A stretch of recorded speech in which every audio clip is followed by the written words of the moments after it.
রেস্টুরেন্টের মতো করে বাসায় আজকে এগ সস পাস্তা রান্না করেছিলাম, তা একদমই সহজভাবে সহজ রেসিপিতে। এই রান্নাটা করতে একদমই কোনো রকম ঝামেলা হয় নাই, তাই আপনাদের সাথে ভাবলাম একটু শেয়ার করি। হ্যালো এভরিওয়ান, আসসালামু আলাইকুম। কেমন আছেন সবাই? সন্ধ্যার সময় ভাবলাম আমি পাস্তাটা রান্না করে খাবো। যখন এটা রেস্টুরেন্টে গিয়ে খাই তখন দেখি যে আমার কাছে এটা খুবই ভালো লেগেছে। পাস্তা রান্না করার জন্য আমি এখানে এই পাইপ ম্যাকারনি গুলি নিয়েছি রান্না করার জন্য। চুলাতে আমি গরম পানি দিয়েছি আর এখন এগুলি সব আমি সিদ্ধ করে নিব।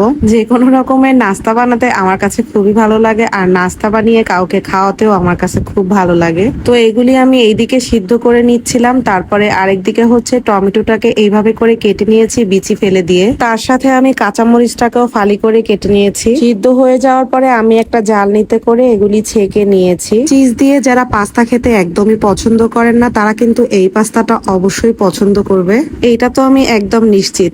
তারপরে চুলায় তেল দিয়ে তার মধ্যে পেঁয়াজ দিয়ে দিয়েছি। পেঁয়াজটাকে একটু সময় ভেজে নিয়েছি। এখন তার মধ্যে কাঁচামরিচ কুচি আর সেই টমেটো কুচিটাকেও দিয়ে দিচ্ছি। টমেটোগুলির সাথে কিন্তু একটাও বিচি নেই, সব বিচিগুলি ফেলে দিয়েছি। আর টমেটোটাকে এভাবে চিকন করে আমি কেটে নিয়েছি। টমেটো, মরিচ আর পেঁয়াজ এগুলি আমি একটু সময় নিয়ে ভেজে নিচ্ছিলাম। এইগুলি সব যখন একটু ভাজা হয়ে গিয়েছে তখন আমি দুইটা ডিম এখানে দিয়ে তারপরে দুইটা ডিমকে আমি একদম ভেঙে নেই। এখানে কিন্তু আমি ডিমগুলি একদমই আস্ত রাখিনি, ডিমগুলি একদম ভেঙে দিয়েছি। মানে আস্ত আস্ত থাকলে এটা দেখতেও ভালো লাগবে না, খেতেও ভালো লাগবে না। আর যেটা রেস্টুরেন্টে রান্না করা হয় ওইটার সাথে ডিমগুলি একদম লাগানোই থাকে, মানে ছোট গুঁড়া গুঁড়া হয়ে থাকে।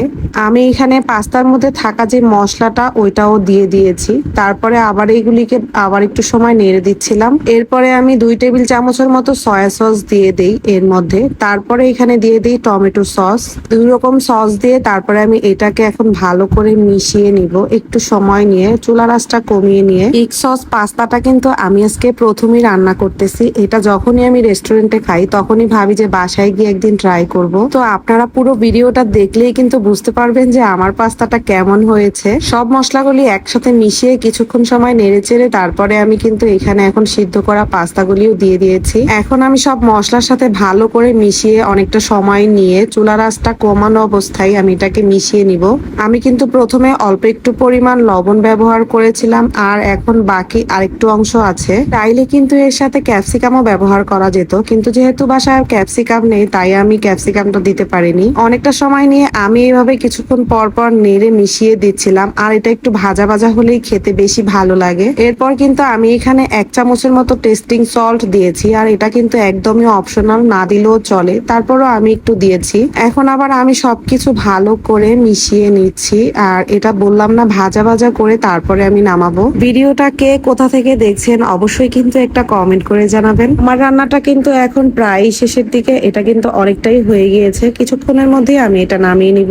তো এই ছিল এগ সস পাস্তার ফাইনাল লুক। এরকম ছিল এটা দেখতে, আর যেটা সত্যি কথা খেতেও কিন্তু ভীষণ মজা ছিল। কোনো রকমই চিকেন ছাড়া কিন্তু চাইলে এরকম করেও পাস্তা রান্না করে খাওয়া যায়। ভিডিওটা এই পর্যন্তই। কেমন লাগলো অবশ্যই কিন্তু একটা কমেন্ট করে জানাবেন, আর ভালো লাগে একটা শেয়ার করে দিবেন। আপনাদের সাথে আবার দেখা হচ্ছে আমার নেক্সট ভিডিওতে। সবাই ভালো থাকবেন। আল্লাহ হাফেজ।